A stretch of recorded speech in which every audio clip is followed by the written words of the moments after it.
Continúa el proceso constitucional y estamos a puertas de vivir la posta, cuando empiece el trabajo de los consejeros, pero queremos hacer un balance de lo que fueron los 3 meses de trabajo de los comisionados expertos y para eso nos acompaña la presidenta de la comisión experta, la comisionada con un cupo del PPD, Verónica Undurraga. Verónica, bienvenida a MOL TV, ¿cómo estás? Muchas gracias, Patricia. Estoy bien. Gracias por la invitación. Encantada de estar Oiga, me contigo. imagino que con muchos sentimientos encontrados, fueron 3 meses intensos, vertiginosos. ¿Cómo los calificaría usted? Y por supuesto, ¿qué expectativas tiene de lo que viene ahora, considerando que ustedes no salen del proceso, sino que tienen que seguir acompañando esto? Efectivamente, fueron 3 meses muy intensos porque escribir una constitución completa con sus normas permanentes y sus normas transitorias en 3 meses, poniéndose de acuerdo con personas con las que uno no había trabajado antes, que en la mayoría de los casos teníamos recién conociendo y que teníamos puntos de vista muy diversos sobre qué tenía que contener una constitución. Realmente fue un gran desafío. Las normas que nos regían, además el procedimiento que nos regía, nos obligaba a ponernos de acuerdo, porque si no, no íbamos a tener los quórums suficientes para aprobar las normas y realmente fue una experiencia, yo diría, extraordinaria de trabajo muy responsable. Yo estoy extremadamente agradecida de todas las comisionadas y los comisionados por cómo se entregaron a esta tarea con un espíritu muy generoso. eh, Fuimos todos muy francos, a la vez respetuosos, defendimos nuestras posiciones, pero entendimos que esta era una constitución en la que no podía ganar una parte o la otra, y por lo tanto llegamos a acuerdo, y ustedes vieron que la mayoría de las normas fueron aprobadas por unanimidad o por altísimo foro, mucho más de lo que se requería, y por lo tanto yo estoy muy contenta. Yo siento que aprovechamos las diferentes capacidades de cada uno y las pusimos como al servicio de esta tarea colectiva, y eso fue muy bonito. Entonces yo tengo la sensación de haber cumplido en esta primera etapa. Entiendo que ahora empieza una etapa muy distinta, porque va a ser grupos más grandes, las subcomisiones van a ser de 18 personas en vez de 6, van a volver a revisarse todas las normas, son personas que muchas no son abogadas y abogados, por lo tanto vamos a tener que hablar en otro lenguaje, lo que me parece muy bien, pero hay muchas cosas que nosotros dábamos por entendidas antes de empezar a debatir, ¿no es cierto? Y aquí va a haber que conversar como desde un principio, explicar el sentido de las normas, pero bueno, es un bonito desafío y yo espero que prime el mismo espíritu que primó la comisión experta, porque realmente nos dio muy buenos resultados.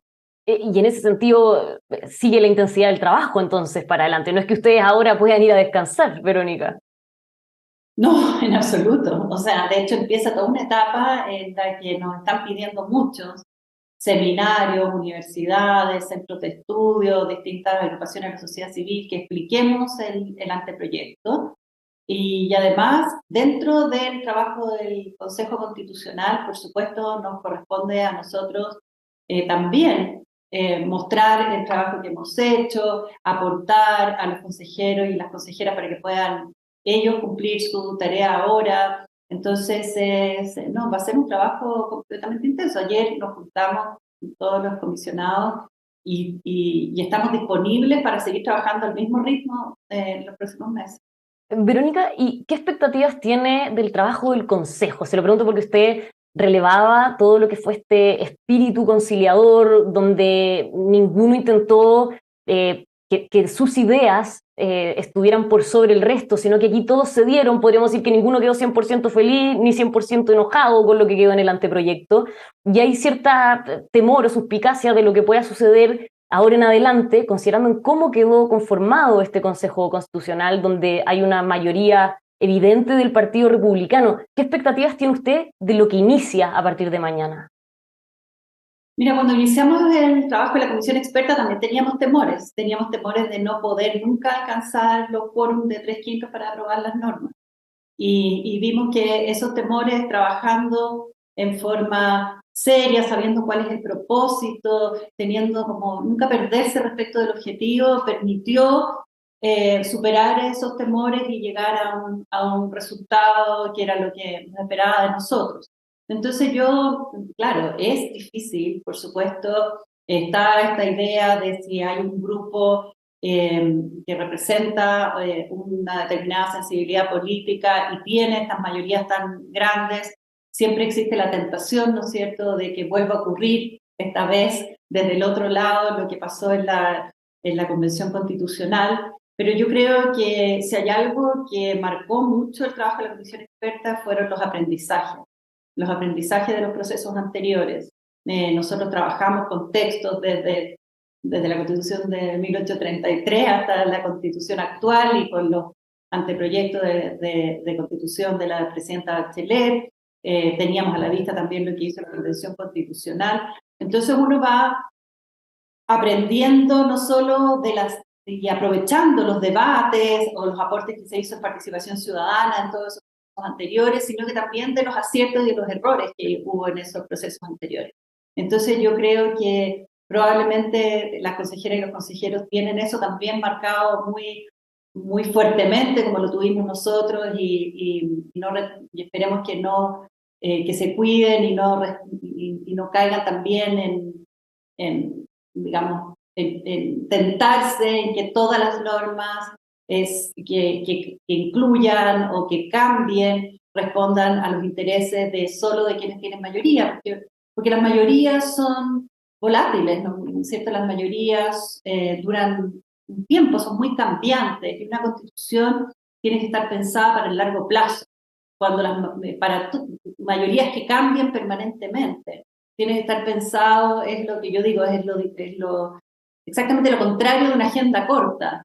Los temas que tenemos que discutirla, no pensando en lo que se está negociando en el Congreso ahora, porque va a haber pasado mucha agua bajo el río, ya se nos va a haber olvidado lo que se está discutiendo en el Congreso ahora, o cuáles son las preocupaciones de la ciudadanía hoy, porque esta Constitución tiene que servir para las preocupaciones de la ciudadanía en los próximos 30 años, ¿no? Y cuando hayan pasado, yo dije ayer en mi discurso, bajo el río, cuando hayan pasado todas las reformas tributarias, de pensiones, de salud, y que estemos discutiendo otras cosas. La Constitución tiene que ser suficientemente pensada con esa mirada de largo plazo para que realmente cumpla su función.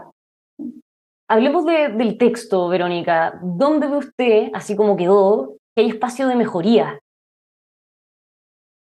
Bueno, siempre hay espacio de mejoría, ¿no es cierto? En todos los temas. Nosotros en ningún caso, nadie en la Comisión Experta piensa que nuestro texto es perfecto. Eso no significa que esté incompleto el anteproyecto, como hay veces en la prensa ha aparecido, quedó pendiente tal tema. No, los temas se discutieron, se debatieron, se votaron y quedaron normas adentro del anteproyecto y normas que no obtuvieron el quórum suficiente. Hay muchas normas que yo propuse que me encantaría que estuvieran, que para mí completarían mi constitución, pero esta es la constitución, el anteproyecto de toda la comisión experta, y la comisión experta decidió que esas normas no estuvieran, por lo tanto está completo como anteproyecto de la comisión experta, ¿no? Pero claro, hay muchos temas. Por ejemplo, se avanzó muy bien en descentralización. Las personas que trabajan en temas de descentralización quedaron muy conformes, dijeron que este era un paso muy importante que faltaba, sobre todo en temas de descentralización fiscal, en temas de responsabilidad de las autoridades subnacionales, etcétera. Pero siempre se puede avanzar un poco más. Y yo sé que hay muchos consejeros y consejeros que están interesados en seguir trabajando o profundizando en temas de descentralización. Creo que también se puede todavía discutir un poco más temas de sistema político, por ejemplo, ¿no?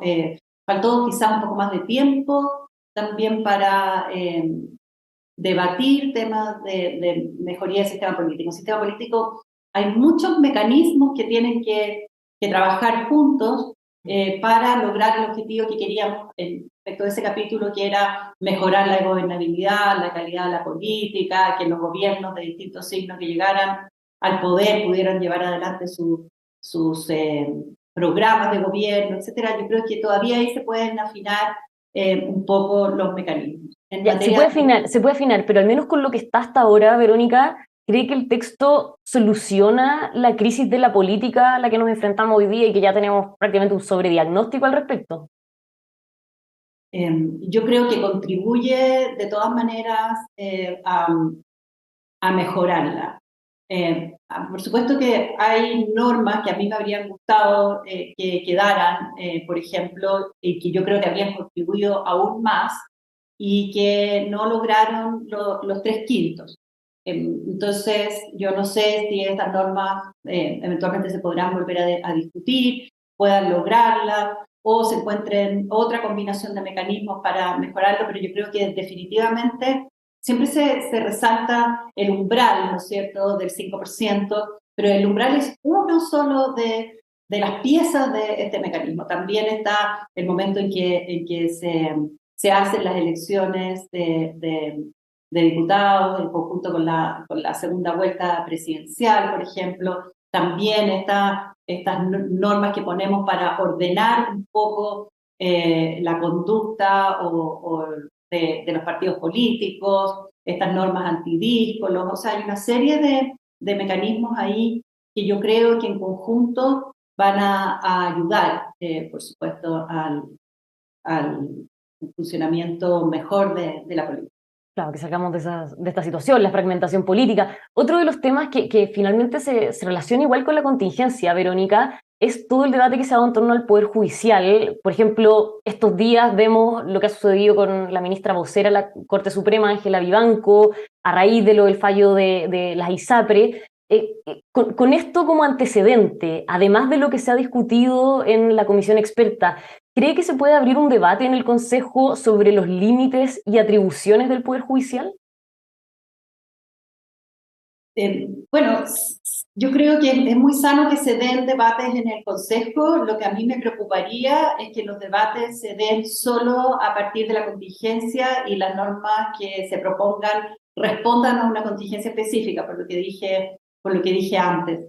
Pero en la comisión experta se discutió mucho sobre el rol del Poder Judicial. Y se hizo, bueno, varios cambios, pero uno de los cambios más importantes, yo diría, es permitir a los jueces dedicarse más a los temas propiamente jurisdiccionales, o sea, a fallar sus casos y liberarse un poco de tareas de gobernanza, de tareas administrativas, de tareas disciplinarias, de tareas de educación jurídica para los jueces, etcétera, que quedaron separados en órganos autónomos dedicados específicamente a esas tareas más de gobierno, más administrativas. Entonces, eso es una gran cosa porque mejora lo que se llama la independencia interna de los jueces. O sea, que los jueces no estén pensando en cómo lo va a calificar su superior si es que yo dicto una determinada sentencia. Y además se mejoraron sistemas de nombramiento, etcétera. Y respecto precisamente de esto que a veces se ha hablado de la inconveniencia de que los jueces intervengan en el diseño de políticas públicas, que a propósito de este tema de ISAPRE se ha dicho que quizás hay sectores que han dicho que quizás la Corte ha intervenido demasiado Claro, interviniendo en el otro poder del Estado. intervenido demasiado en cómo tiene que regularse, por ejemplo, Claro. el tema de salud. Otras personas piensan que no es así, que está bien. Ahí hubo un diagnóstico, digamos, hubo una idea compartida dentro de la comisión experta de que el lugar central para el diseño de las políticas públicas, lo natural, está en el Congreso y en el gobierno. O sea, son las políticas públicas, tienen que hacerse por la vía de la ley, porque son nuestros representantes elegidos en el Congreso y nuestros representantes elegidos para gobernar a quienes corresponde esa tarea, sin perjuicio de que los tribunales, por supuesto, en caso de incumplimiento de la ley o de incumplimiento de derechos constitucionales o derechos que están reconocidos en tratados internacionales, le corresponde a los tribunales hacerlos cumplir. Ya, o sea, se evita que los jueces terminen delineando políticas públicas en el texto. Se da ciertos lineamientos, sí, pero también, por ejemplo, cuando se regulan las garantías a los derechos fundamentales, yo diría que fue muy claro el criterio de que son el legislador, o sea, los poderes colegisladores, el legislador con el ejecutivo, los que establecen, por ejemplo, cuáles son las prestaciones asociadas a los derechos sociales nuevos reconocidos en el anteproyecto. Pero los tribunales se amplió de alguna manera el ámbito del recurso de protección para que los tribunales sí puedan conocer casos en que las personas no están teniendo acceso, habiéndose dictado la ley, habiéndose reconocido las prestaciones, no tengan acceso a esas prestaciones o hay una discriminación en el acceso. Entonces, eso es muy importante porque, por un lado, se establece claramente que la responsabilidad central del diseño e implementación de las políticas públicas está en el Congreso y el Ejecutivo, y por otro lado, se le da más fuerza, pero más ordenadamente, a los tribunales para que asegure el acceso de esas prestaciones cuando ya están establecidas por ley. Verónica, más allá de todo esto que comentamos en detalle, ¿considera usted que el capítulo del Poder Judicial es el más débil de todos, si es que consideramos cómo se dio la votación? Porque a diferencia de lo que fue la votación de otros capítulos, el convencional Flavio Quesada se abstuvo, rechazó, si no me equivoco, todas las normas que están consideradas. Y además el comisionado experto Carlos Frontaura también fue muy crítico con lo que ahí se iba definiendo. ¿Cree que es el más débil de todos los capítulos? No, yo no creo en absoluto que sea el más débil de todos los capítulos. Creo que que se hicieron cambios que eran importantes y que ese fue un capítulo, recuerden que el quórum para aprobar la norma era de 3/5 y fue igual prácticamente unánime, sin perjuicio de que el comisionado Quesada se abstuviera.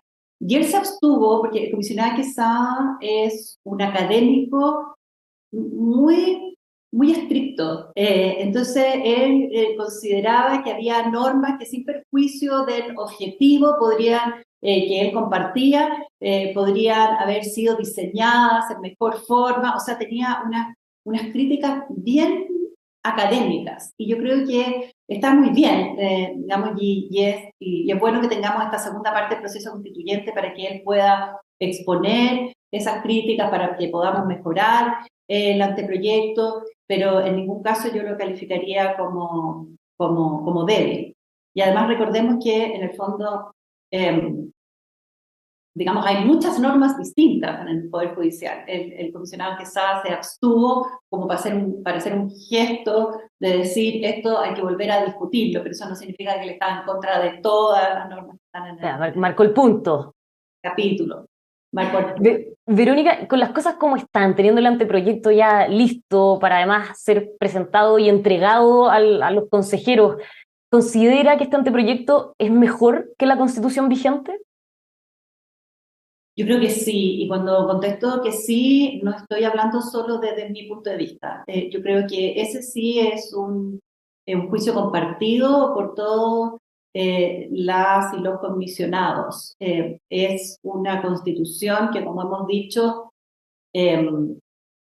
no, no es revolucionaria en absoluto, es una constitución que reconoce y mantiene las normas que han funcionado en el pasado, normas muchas de las cuales que vienen desde constituciones más antiguas, desde la Constitución del 33 o de la Constitución de 1925, cuando la gente dice hay un porcentaje enorme de las normas del anteproyecto que son las de la Constitución del 80, claro, pero muchas de esas vienen de constituciones anteriores. Otras son de la Constitución del 80 y hemos reconocido que han funcionado bien. Y cuando algo funciona bien y no